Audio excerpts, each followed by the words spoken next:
Hello everybody, I'm Victoria Wright. I'm a medical herbalist and health coach at The Living Herb, and this evening I want to talk to you about fear. Now this might seem an unusual topic to talk about in a health coaching and herbal medicine setting, but I think it's a really important topic to discuss at the moment. So I've just come from teaching meditation. We're doing our little meditation group online at the moment. And tonight's topic of discussion has been fearlessness. Now, in the Buddhist organisation where I practice, we talk a lot about fearlessness.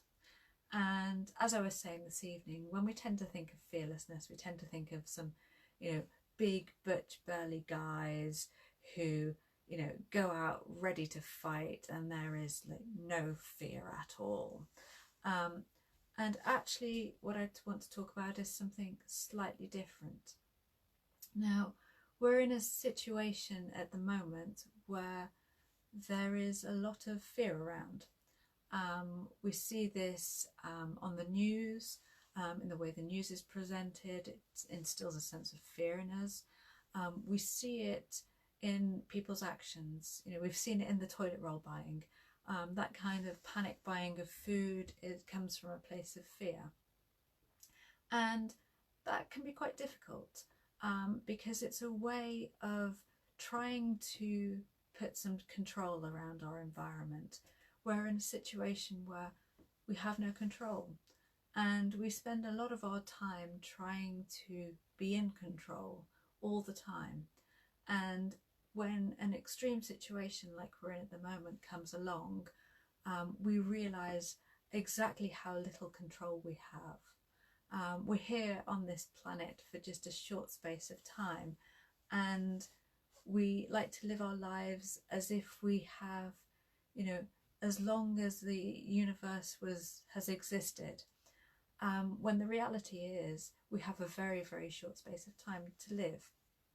And when something like this happens, it can be very nerve-wracking. It can really shake the ground that we sit on, and that elicits a sense of fear. And the only way to counteract that fear isn't to push it away. We all have a tendency of doing that, even myself. We have a tendency of, ignoring the fear. We busy ourselves, we go and watch TV to numb ourselves.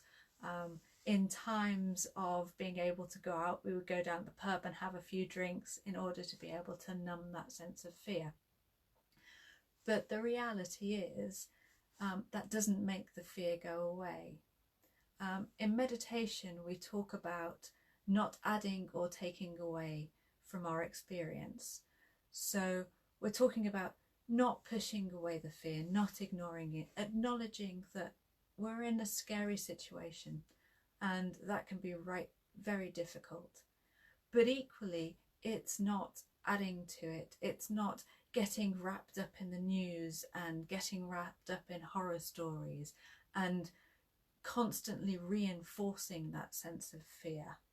Instead, what we can do is we can just allow it to be there.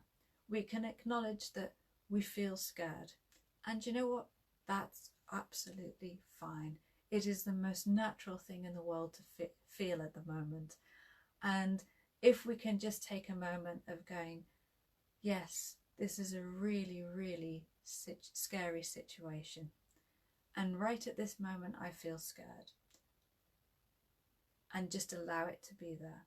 If we can just take that one tiny step forward, then that will help us to feel just a little bit better. Because when we acknowledge that there's fear there, when we acknowledge any emotion being there, it has an opportunity to breathe, and that gives it space to turn into something else. So I hope that makes sense. If you have any questions about that, then please do write in the comments below, and I'll be around to answer your questions. It's a little bit of an unusual approach to dealing with the current situation, but certainly from a contemplative psychology point of view, it is a very profound and powerful way to deal with fear and how we may be feeling at the moment. My name's Victoria Wright. I'm from The Living Herb, and it's been a pleasure talking to you this evening. Bye.